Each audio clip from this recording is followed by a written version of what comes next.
We lived in the fast lane, and I drank too much, I smoked too much, I did too much, I made too much, and I suffered.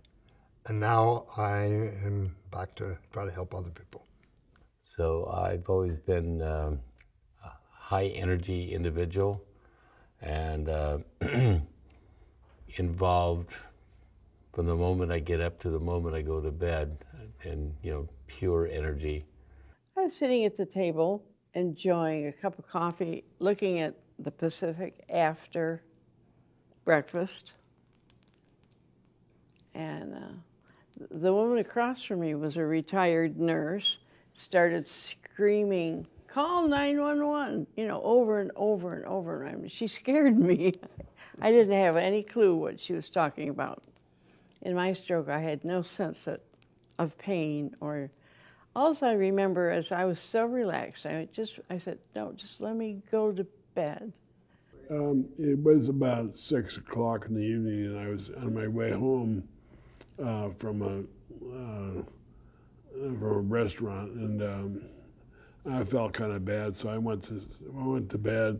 And she was with her, Becky was with her daughter having dinner, and she came home and saw me and noticed that I was stuttering and doing odd things, and which I was, and she took me down to the hospital.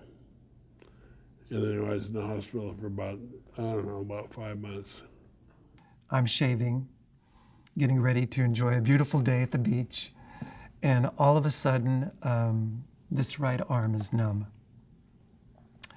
And I knew something was happening. I quickly ran into the kitchen and I mentioned to Denise, I said, "I think I'm having a stroke. I think I'm having a stroke."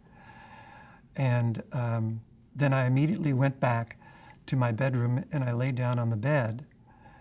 And then the most bizarre thing happened.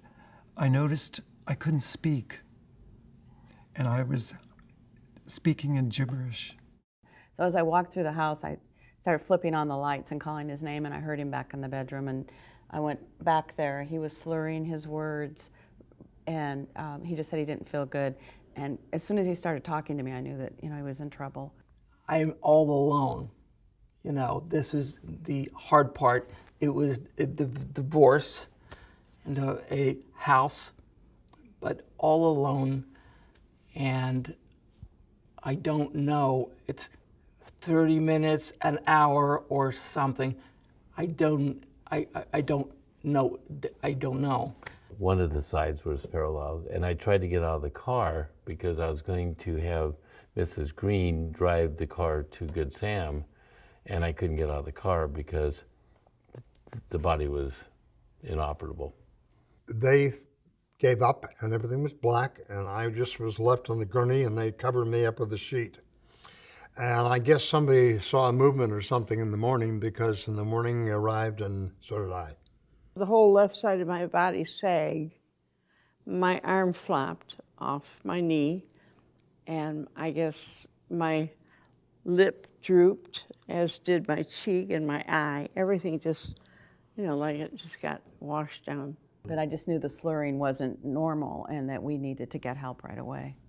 My whole right side was paralyzed, and said to Joe, "This is Green." I said, "Joe, I am having a stroke. Call 911.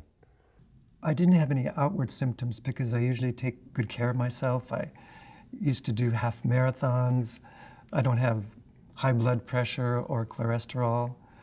So how could this happen, No one seemed to know what was happening. The ambulance driver said, "Do you know what's happened to you?" And I said, "No clue." And he said, "Well, you've just had a stroke." And I said, "Oh."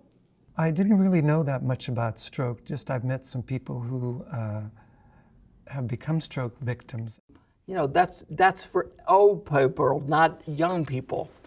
And that was a wake-up call. So it's a long road, but I'm doing it anyway. Neither Ed or I had a lot of knowledge about strokes prior to him having the stroke. It seems like there's a lot more awareness now